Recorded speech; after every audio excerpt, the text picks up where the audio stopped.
Welcome in lacrosse fans to the Utah Lax Report. I'm your host, Tim Haslam. Super excited for the interview today. It's with Brighton girls head coach Melissa Nash. She made it very clear to me that we don't call her Melissa Nash, we call her just Nash, which is an awesome nickname. We talk about her background growing up. We both went to Highland together, so I really love this interview. I hope you enjoy it. We also, in the newsletter, talk about different fields that have been updated. Lone Peak got a brand new field, which is exciting. Talk about Wasatch LC heading to Maryland last weekend, and also a few parting thoughts. My last thought would be make sure you thank a veteran this week. Lacrosse in the military has a special bond, so take some time to thank the local veteran in your life. If you don't know one, get online, do some research, try to find one. Here's my interview with Coach Nash. Hope you enjoy it.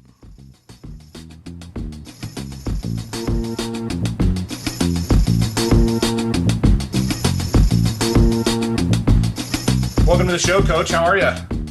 Good. How are you, Tim? Thanks for having me. Yeah, thanks for joining me. I'm really excited for this podcast for a couple of reasons. First, you're the first woman that we've had on the show, which I'm super stoked about. I know that sometimes the women's side doesn't get the love that the men's side does. So, I try to do my best. Sometimes it's harder than others, mainly because I don't know a ton of women's coaches. But you're the first one, so welcome. Hey, I'm honored to be the first. I hope there's more in the future, but this is going to be great. I love what you're doing to the lacrosse world, so thank you. Yeah, no, thank you. I will say for the listeners, I do have sort of an inside track.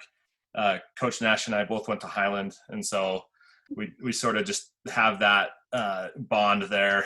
And so Go Rams. Yeah, go Rams. Some schools have it, some don't, and Highland I feel is definitely one of those schools that does. Yeah. Along those lines, Coach, just tell me about your background. Where did you grow up? How did you get into lacrosse? Okay. So, like you said, I went to Highland High School just in Salt Lake, and I grew up just playing all sports, basketball, soccer. I was a horseback rider for a long time. And then in high school, a bunch of my soccer friends started playing lacrosse, and I was much better at lacrosse than I was soccer. So I stuck with that. At the time, Highland didn't have a team, so we were the Ole High. We were combined with Olympus, and I just stuck with lacrosse. And eventually, my high school coach at the time was like, "You should stay with this," and he had me try out for some club teams and some national teams, and it all just went downhill from there. I've loved it ever since, and my parents have been obsessed with it ever since. And we're all biased, I think, but lacrosse is the best sport. Definitely. I share a similar path. I was sitting on a bench at lunch one day, 9th grade. Walker Bateman came up to one of my friends and said, "Hey, Paul, are you playing lacrosse this season?" And he said, "Yeah." And they both looked at me and said, "Tim, you want to play?" And I said, "I don't know what you're talking about, but sure." Right. And so, yeah. It's funny how that started because, one, I love Walker Bateman. We worked together at Face Off Lax for a long time. But yeah, same thing. I was like, okay, I'll join lacrosse. And then I was like, Mom, you need to buy me goggles and a stick and all this stuff. And my mom was like, oh crap, like another hobby for you. What are we doing? So I actually had to pay for all my first year stuff. And that's a good thing for a kid to have to do. And then I fell in love, and then my parents fell in love. And how much money have we spent since, It's crazy. Yeah, no, I remember. You might get a kick out of this. I think I'm a little older than you, but the going to, at the time, the only place to get it, like a store, was the old Soccer International in the basement of Cottonwood Mall. Mm-hmm. So I don't know, that might ring a bell for a lot of people, but like you walked in there and it was that like weird little basement thing, and then you walk down the stairs and it was a soccer store, but then they had like a small wall of lacrosse sticks. And so, I wanted to play defense, and there was one D stick. It was the old STX, like super heavy aluminum shaft. I still think it was solid aluminum, to be honest with you. I don't think they had figured out a way to hollow it out yet. And then, the head was completely solid. There was no holes in the head, and that's where you got your lacrosse stuff. And yeah, it was the same thing. It was, hey Dad, I need at the time, a $200 helmet and $50 gloves, it's the same thing today, but yeah, super fun. You went on to play collegiately as well, right? Yes. So then I went to BYU and joined their club team there, which was honestly one of the best experiences of my whole life. I still am pretty good friends with all my teammates, and it was so fun to play on that team because it was still pretty, I felt like it was serious and we took it seriously, and all the girls were so fun and traveling together. And we were pretty good. Like, we won a lot of games. We were ranked top 10 in the nation, and it was fun. I loved it. Yeah, and then after college, what kind of path did you take? Yeah, so after college, I graduated from BYU with a degree in public health. And then I started coaching for Skyline in 2013. And that was when Skyline had an incredible team and like 18 seniors. And we won the Division I state championship against Park City that year, which I still remember so vividly. It was an amazing game and we played so well. And as it's different winning games like that as a coach than a player. I just loved it. And then I only coached at Skyline for 1 year. I had to take a little bit of a break from coaching to be a real adult and have a real job. And then I came back to coaching just in 2015, I believe. And that's when I got involved with Brighton. I started with Brighton as a juniors coach. And then I moved my way up and I was JV head coach. And then I've been varsity head coach for the last 4 years. And you currently teach at Brighton as well, is that right? Yeah. So with sanctioning, I feel like I got the best deal. So like I said, I graduated with a degree in public health, which gives me all my health education classes except for a few. So the principals from Brighton called me and said, we know we've been coaching there for a while. We'd love to have you as a health teacher. And so got on there, been teaching health for 2 years now. And I'm also the student body officer advisor. And so I've been in the Brighton community for a long time and I love it. I love coaching. I often say that coaching is better than playing. I just love it. It's so fun to see the light in the girls' eyes when they learn something new or when they fall in love with the sport, and to see how lacrosse has impacted my life so much and to be able to pass that on to other girls is really cool. And I want to go back to just real quick when you were coaching at Skyline. Yeah. That game was at Copper Hills High School, if I recall Yes. correctly. And the reason I know that is that my wife and I got married on May 18th of 2007. And Okay. I was coaching at the time at Cottonwood. And I said to her, look, if we make the playoffs, I'll have playoffs. And so we need to postpone, we need to set the date out far enough that we won't interfere with any of that. And so we felt May 18th was the best date for that. And it didn't interfere with our wedding and our season or whatever. But yeah, as I was doing Utah Lacrosse News, May 18th was always around the time of the championship game. And it always was like a day or two off. But that year it was that day. And so the other irony is that we actually lived just down the street from Copper Hills at the time. And And so she came over and we had Marley sliders in the north end zone while we watched lacrosse championship games. So that's why I remember that game so vividly. And like you mentioned, that Skyline team was dangerous. They had a ton of good players. It was stacked as can be. And I hope your wife liked that. I mean, that sounds like a great anniversary to me, but not all girls love lacrosse as much. She did. It was definitely memorable, and we'll leave it at that. Awesome. So you're at Brighton now, coaching. Obviously the sanctioning adds a whole nother layer. Talk to me. You're also the UHSAA coaches rep. Which also makes you the U.S. lacrosse representative on the girls' side for like the end of season awards and stuff. How did you get that? What are some of the things that you do in that role, and sort of talk us through that position? Yeah. So the UHSAA coaches rep position is basically the liaison between the high school coaches and UHSAA, and then I'm also the liaison between Utah girls lacrosse and U.S. lacrosse. So it's a really cool position. John Oglesby from Utah High School Sports Association, whatever that stands for, he just called me one day over the summer and said, hey, you've been recommended by some of the other coaches and people involved in lacrosse. And he was like, would you like the position? And I was like, oh, sure, why not? In the summertime, I don't feel as busy, but now I'm like, oh man, that's a lot.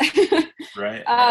But it's been really cool because I feel like I mean, I've been around Utah lacrosse for so long that I know a lot of the coaches. If you look down the list of, I mean, I have a big spreadsheet of who's coaching where and phone numbers and emails and all sorts of things. And I can go down and be like, oh yeah, I played against her in high school. We played together at BYU. This girl and I have been coaching against each other for 3 years. It's just really fun to see the girls lacrosse community and to see how it's grown and to see, like, I just feel like I know so many people. And so it's been fun to be president and email people back and forth and be like, hey, remember that game that you like killed us, or one of the refs broke my collarbone in high school? So, I mean, when I always tease her about that. So it's been a fun position. And I get a lot of emails that I'm like, I don't really know that answer, but I'm going to find out and get back to you. So it's also been helpful to learn, you know, the moratorium dates and the blackout dates, which is all new as sanctioning, which has kind of been the tricky part of sanctioning, but we're learning it as we go. Definitely, you know, and I think those of us in the lacrosse community have always said, you know, if sanctioning comes, obviously it's here now, but we're going to definitely experience some growing pains, and I think we're seeing that, right? And I think the only way to get through that is to just put, you know, your next foot forward and just keep doing the work, and then eventually it'll all start to sort of click, and then we'll expand and grow even more. What are some of the other challenges that you see in that role? Yeah, in my role as rep or as just sanctioning in general? Either one. Good point. Okay. I think one of the hardest things for sanctioning for me is the boundary rules. I think a lot of teams have had difficulties with this. I know last year I had a couple girls who went to Hillcrest or went to charter schools around Brighton area, but didn't necessarily live in Brighton area. And unfortunately, they just can't play anymore. We tried to find all the different rules to like have them move to Brighton for a little bit, or because their school doesn't have a team. But that's been pretty sad for me to say, like, here are these girls that I've been coaching for 3 or 4 years, and now they just can't play. And I think that's the hardest part of sanctioning for me. And I get why the rules have to be, and I totally respect and support them. It's just a hard, you know, it's one of those hard facts of life that's like, it has to start somewhere, and the rules have to start taking full effect. So that's been a hard part. I think as I've talked to other coaches as the coaches rep, I've gotten tons of emails that's like, I'm drowning, like I have so much more work now than before sanctioning. Before sanctioning, parents were much more involved and would order uniforms and stuff like that. Now with sanctioning, it's kind of all on the coach to do the fundraisers and the ordering the swag and ordering the uniforms and equipment and all of that stuff, which does put a lot more on the coach's plate. But just like you said, I feel like last year has already been so different to this year. So I think we're learning as we go and learning, you know, the paperwork that needs to be done, and it's hopefully becoming more smooth for everybody involved, principals included. I'm sure there's a learning curve with principals as well. Right. Yeah. Lacrosse is such an interesting sport, and there's so much. It's not like soccer where you need a goal and a ball. There's so many other things that you need. Sure.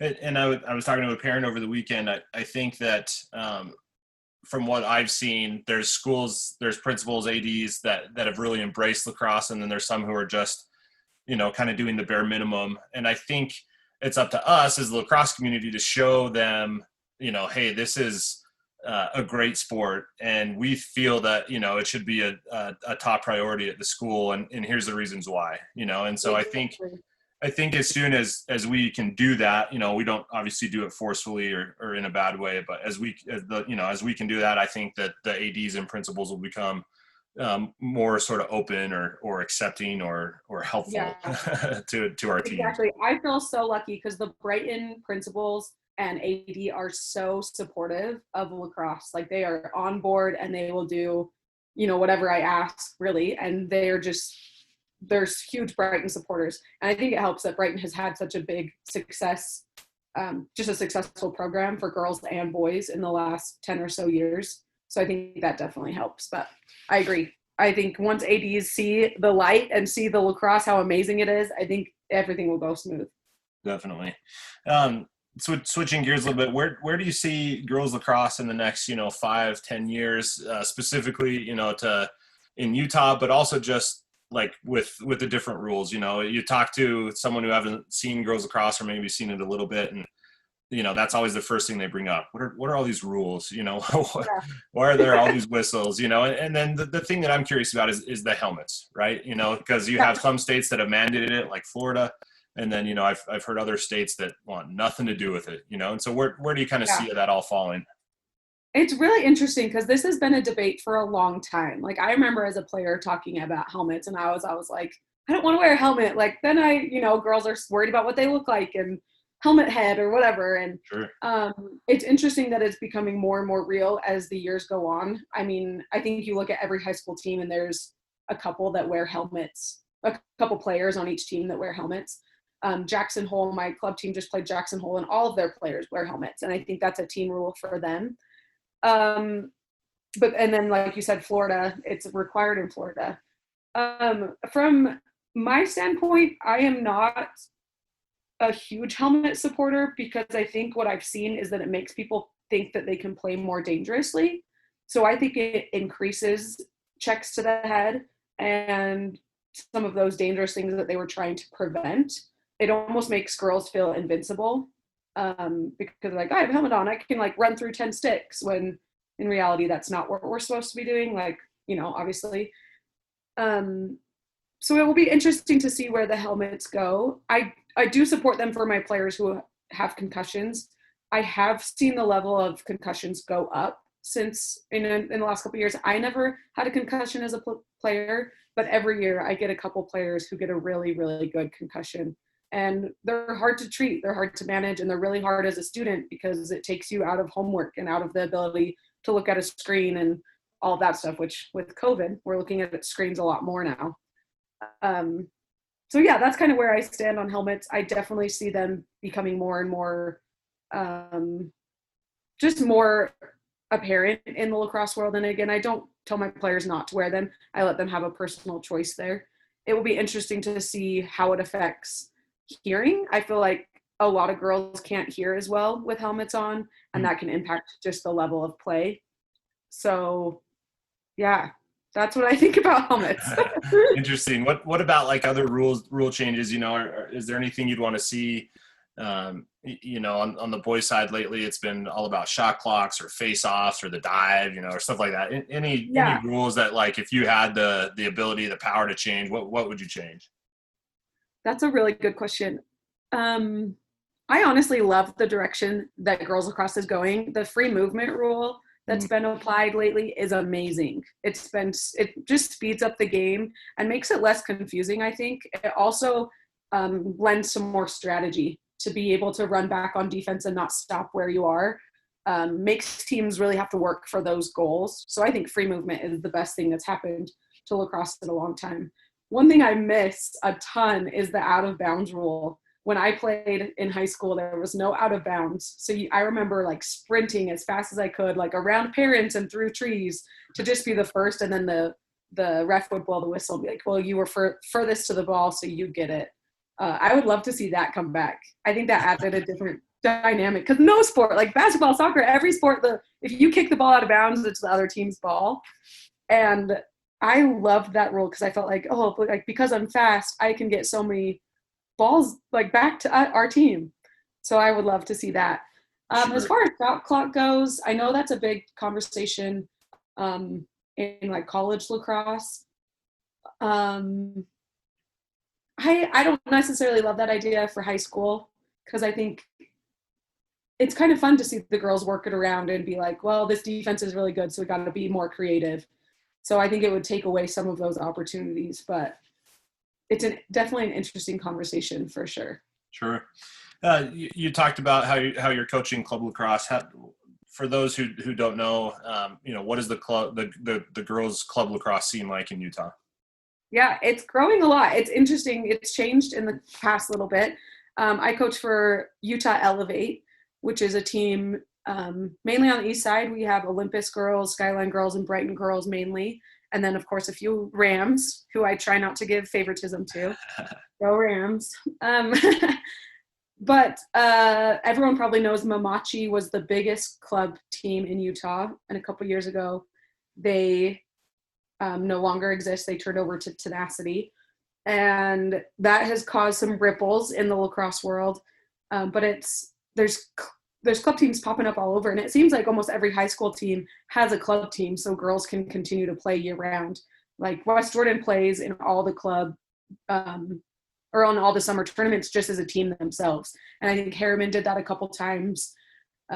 So sometimes you're playing sometimes it feels like my Brighton team is playing the West Jordan team or playing the Harriman team or Riverton team, which I don't think is a bad thing.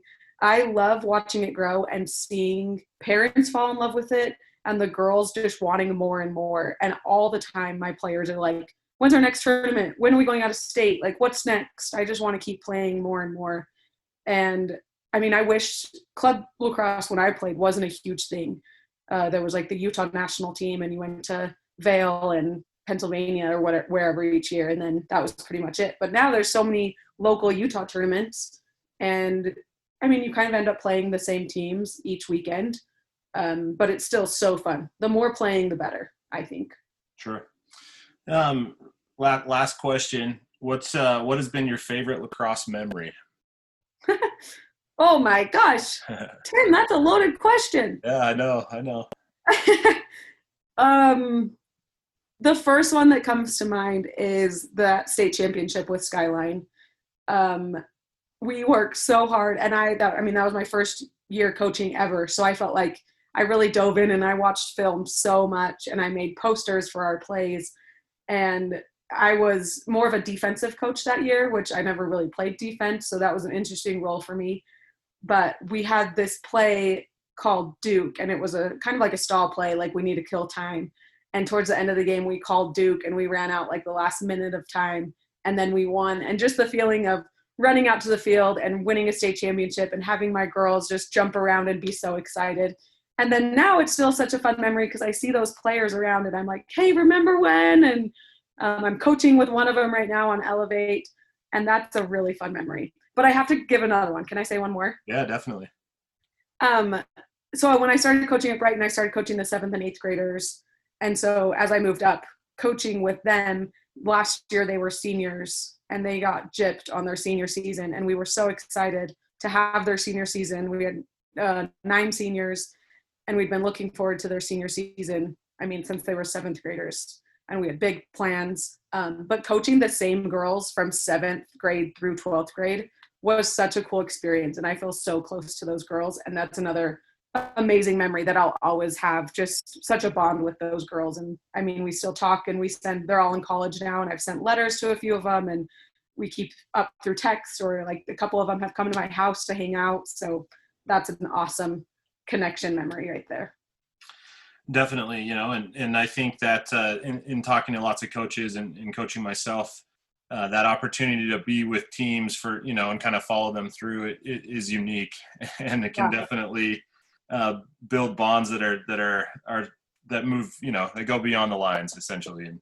Exactly. And it's something you'll always remember. I mentioned it earlier, but I coached at Cottonwood in 2007, and I still talk to some of those players who were on that team, and we just kind of laugh because we were terrible and it was my fault. And and so no, it's fun to laugh about now, but it's that's why we love lacrosse, right? Is for those opportunities and those memories. Anything else you want to talk about? I feel like I need to give my Bengals a shout out. I love Highland, obviously, but I'm a true Bengal now. Sure. and you mentioned that in talking previously that they just built an indoor facility. Yes, which is going to be amazing. We haven't used it yet, but as it's snowing outside right now, I'm like, man, it's going to be so nice to not be cold or wet and not have our hands freezing where the girls can't even grip their sticks. So it's going to be a game changer for sure. Definitely. I will say there's still something for me. It was practicing on the driver's ed course at Highland in the same amount of snow. I think that every lacrosse player should experience that at least once in their life. Yes, I agree. For us at BYU, we had to shovel tennis courts, and we pulled up our cars and turned on the lights on the tennis court and would shovel for an hour, and that was our workout, and then we would play for an hour. Yeah. So builds character. Absolutely. Well, thanks for joining me today. I really appreciate it, and best of luck this season to the Bengals, and we'll catch up soon. Thanks, Tim.